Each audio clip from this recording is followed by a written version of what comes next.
Vicky express में आपका स्वागत है। आज की कहानी है सिंहासन बत्तीसी की 16वीं कहानी, सत्यवती पुतली की कथा। राजा भोज दोबारा सिंहासन पर बैठने के लिए आगे बढ़े। तभी 16वीं पुतली सत्यवती सिंहासन से बाहर आए और राजा भोज को गद्दी पर बैठने से रोकते हुए कहा, हे राजन, मैं आपको राजा विक्रमादित्य का एक किस्सा सुनाऊंगी। अगर आपको लगता है कि आप भी उतने ही महान हैं, तो इस सिंहासन पर बैठ जाना। इतना कहकर 16वीं पुतली सत्यवती ने कहानी सुनाना शुरू किया। उज्जैन शहर में राजा विक्रमादित्य के शासनकाल में उनके न्याय और महानता की चर्चा दूर दूर तक थी।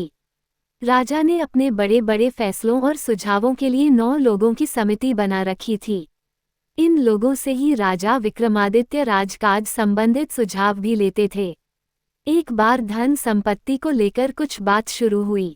तभी पाताल लोक की बात भी सामने आई और एक जानकार ने पाताल लोक के राजा शेषनाग की तारीफ की। उन्होंने बताया कि उनके लोक में सारी सुख सुविधाएं हैं, क्योंकि वो भगवान विष्णु के खास सेवकों में से एक हैं। शेषनाग का स्थान भगवान के बराबर माना गया है और जो भी उनके दर्शन करता है उसका जीवन धन्य हो जाता है। इतना सुनते ही राजा विक्रमादित्य ने पाताल लोक जाकर उनसे मिलने का मन बना लिया। तभी राजा विक्रमादित्य ने अपने बेतालों को याद किया और उनके साथ पाताल लोक पहुंच गए। वहां उन्होंने जानकारों की कही सारी बातों को सही पाया। जब शेषनाग को राजा विक्रमादित्य के आने की खबर मिली तो वो उनसे मिलने पहुंच गए। राजा विक्रमादित्य ने शेषनाग को नमस्ते करते हुए अपना नाम और पाताल लोक आने का कारण बताया। राजा विक्रमादित्य की बातें सुनकर और उनके व्यवहार से शेषनाग इतने खुश हुए कि राजा विक्रमादित्य को जाते जाते उपहार के तौर पर 4 चमत्कारी रत्न दिए। चारों रत्न की अपनी अपनी खूबी थी।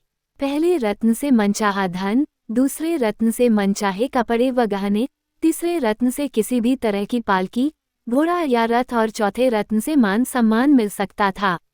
रत्न मिलने के बाद राजा विक्रमादित्य ने शेषनाग को प्रणाम किया और अपने बेतालों के साथ राज्य लौट गए।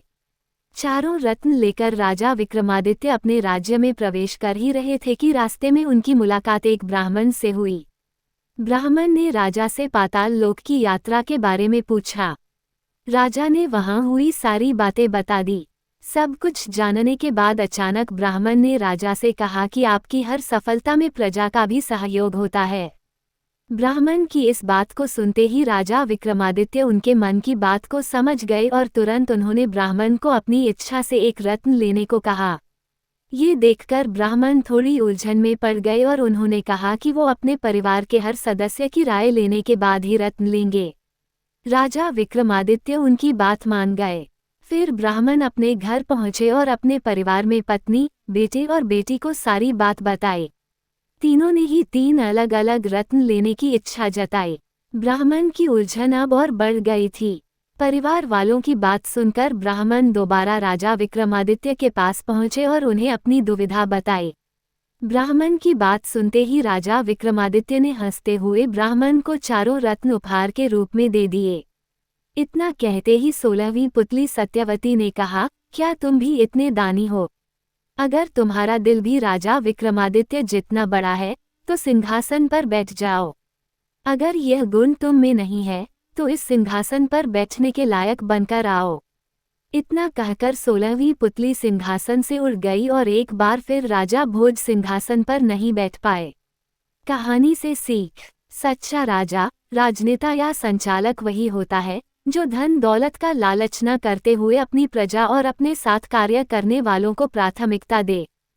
सुनने के लिए धन्यवाद। मेरा चैनल सब्सक्राइब करें, लाइक और शेयर भी करें।